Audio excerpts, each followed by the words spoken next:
onipa be no betime ne bonsamako onyame na kunya kunyina ma ye ntina meka so ngina yie Brother Sammy ntia meka se ongina yie no efiri se o manyame kwa manyame nko ne koma se ufiri nyame uyo nyame ba we ma ne kwan ama ekumbi wa wako ama ba we de esi ubu ena wo soa ena wo acte so that means ono akasa mu no onim ne stand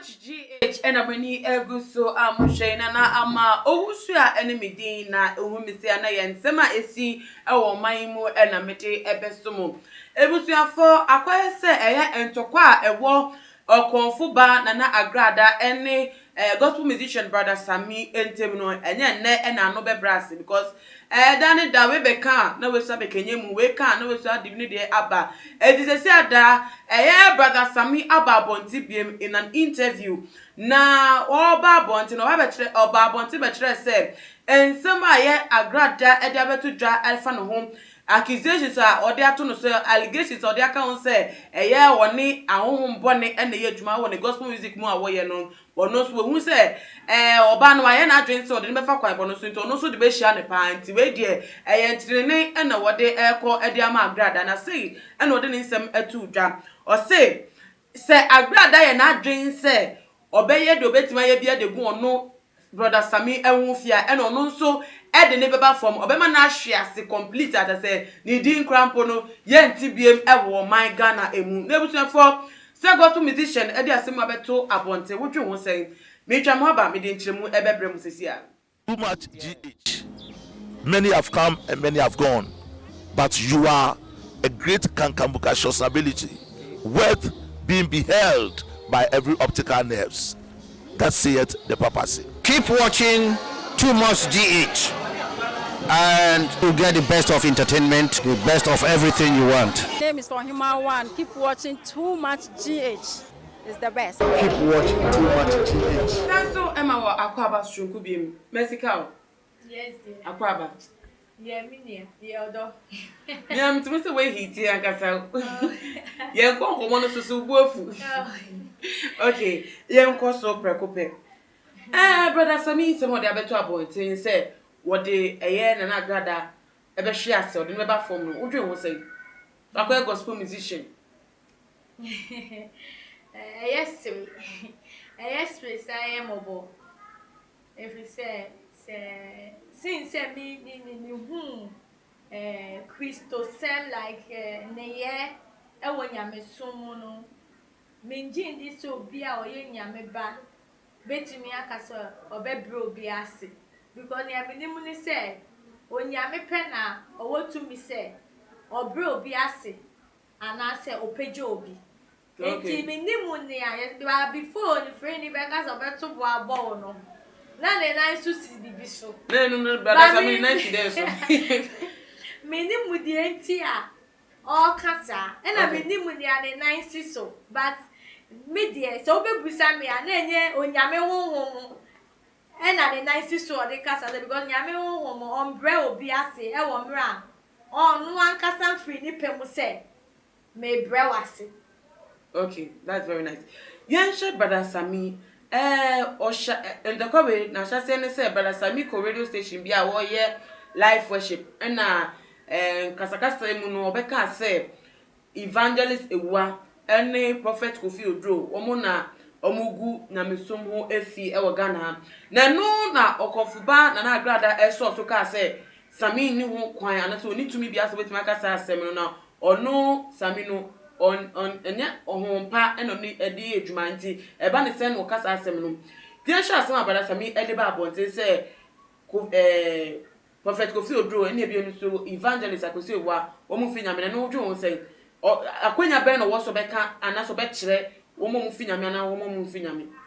Okay, oni akwenya bia se obeka so obi free nyame obi free nyame but say ye hwemu a menimu botaye onu so gina so a or the cancer say omu free nyame but say wo bebusa me a me de say na me hu ye papa prophet Kofi Odro Ni preaching na evangelism. Say oribiki boni enim. Na obi oribiki boni enim. Oye dem beye the source of ebia boni a esisi wo. O my Ghana wo Christo sem. Okay. Na che say minimu encounter no Sammy no when you wait Kofi Odro. So what's any evangelist need na a rebuking of bonnet or company any say enjoy bonnet enjoy iba. Yeah, wa fan there mid ye the who so company any.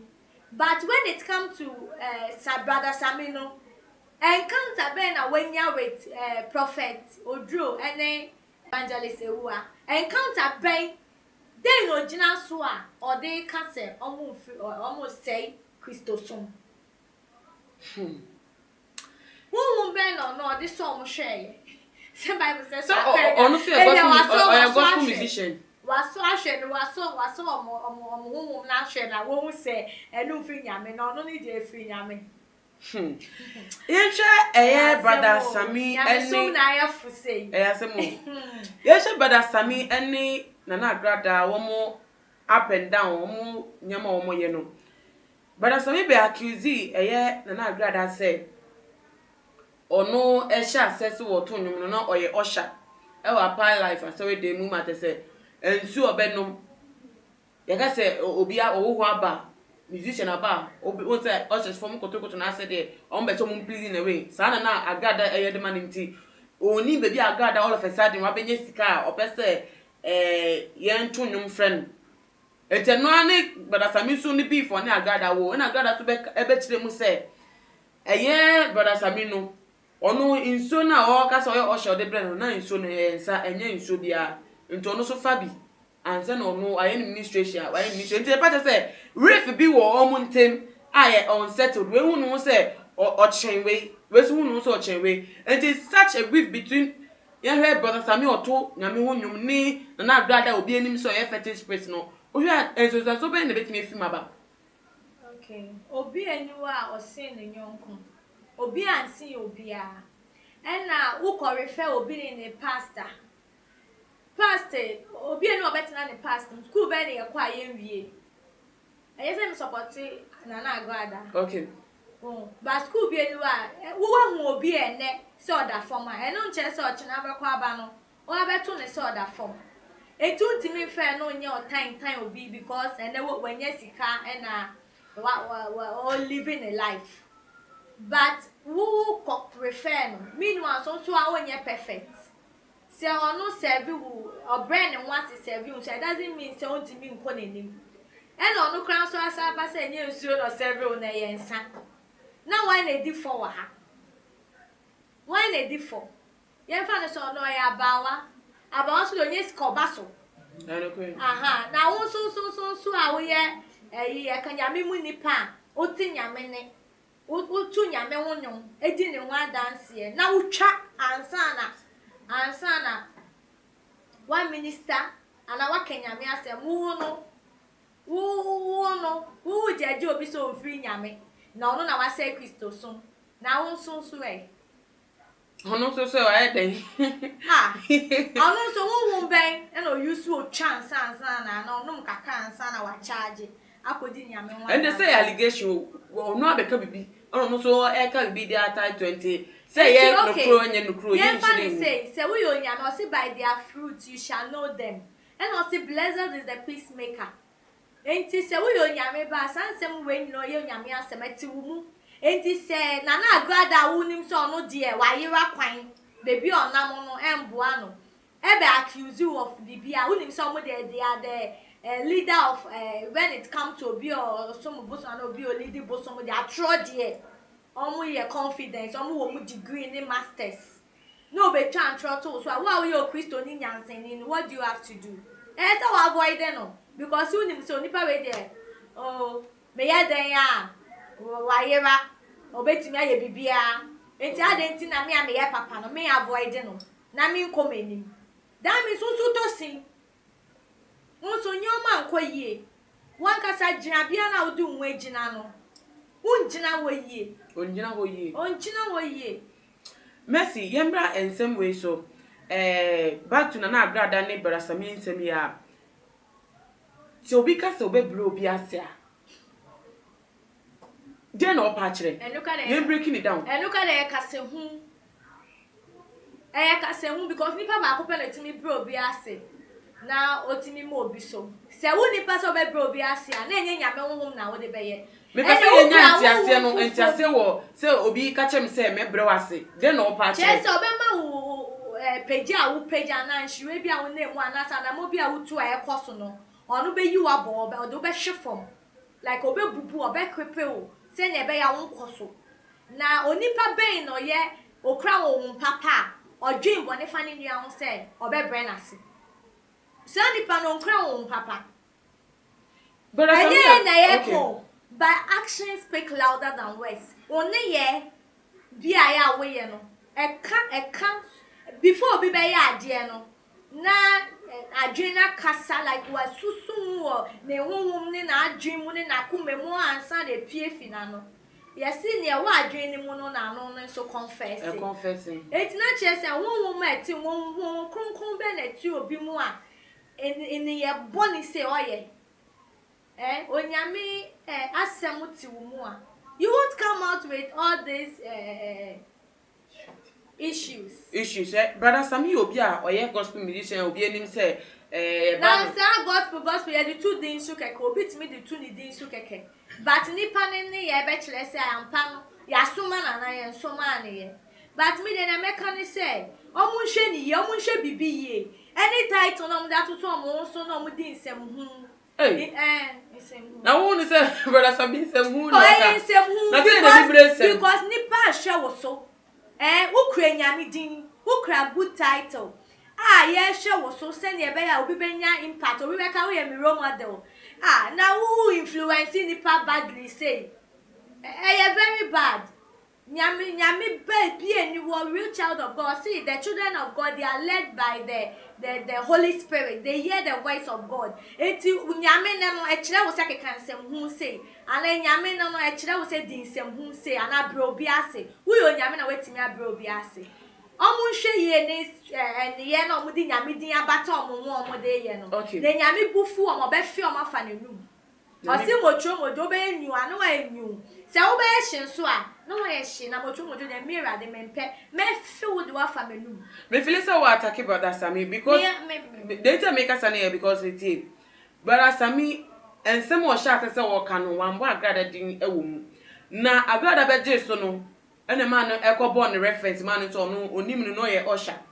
Ono no so react no react no mpo no wa ban no from onu ani channel ni TV stations ni all the outlets no wa ban brother Sammy from there. Wa ban na bia twane nsem so adenti na osa fa ne nsem chechire mu se onfi nyame ni we nti se so ohun ni se oye gospel musician ofi nyame nyame tumi wonu mu no ka se wo obonsam a wo ha me because ana wakoye e wo ne kwan mu wo obonsam wo ha me no mebre wase a eno ne bone a wo ye ne de me attack ne nyame som ne nyoma bi wa principle Ewurade aka na asem se bonsa obe attack o se okono the battle with the Lord okono enye wo same okun enti so obi a ne ho bonsam ewo abra bom so ne wo beko a jai ko ni menyame na wo jai ko ni menyame so ahun so ni pa ne so because we jai dia menyame o se ohun ntokwa ko a de enti America se san ntokwa na ono ka so be ma obi abra se no o ma nyame wo kwan se Uncle Santo Quanema, letting our fast Santo Quana so I saw no bebre or bemobia brass. So what in the American say? Because our sister won't talk about me and come mount. It's all no con and talk. Or me yammy quite some brown back to be my bones. How did you have it many bones? Only Pabel obeyed many bones. O Yamina Queen in my it's not make us on Gina ye. But I make us own Gina ye no. If we say all men yame kwa men yame nkone kuma say ufri nyame uyo nyame ba we ma ne kwan ama ekumbi wa wakwa ma ba we de si ubu e na wo so a e na wo acte to that means ono akasa mu no onim ne stand enti enye se me attack no okay ye de nkomo ni si ba sa na no final words no etudwa na ahwefo na etefo enye binti ne America cho obi bi o hye me says nyame yensi na atwetwe So wo so yo nyame ba na wo di nyame title abata wo ho a whatever you sow no you will reap. And funny chechire wo ho yi suban bi edi a ebeto amanfo sintidua o se sintidua de ebeba na emo na enam ne so ebeba no onye den onjie enti e ma na enam wo su o efise wontimi ngine onyame ebufuo untimi enjina onyame ebufo ebusuafo mene oba merciful ene ne de yesi nkonya edi enkomo we obetimi afollow @gh our Instagram page @gh_ na ebiem so no wadwenkyre efa ensema yedi ho enkomo wa anu eno nso obetimi de sa adwenkyre na to ye comment section ho no na bomodin subscribe se won subscribe ya medidi na ama owusu adasene ebesan edi nhwemu bi makramo Fiti ni asese ni din and your friend say mechanic. Zana prophet kumichacha ma sesa me YouTube no ba bia me hwe bia ma change afro and ma ba too much GH. Hwe na prophet kumichacha me so me hwe.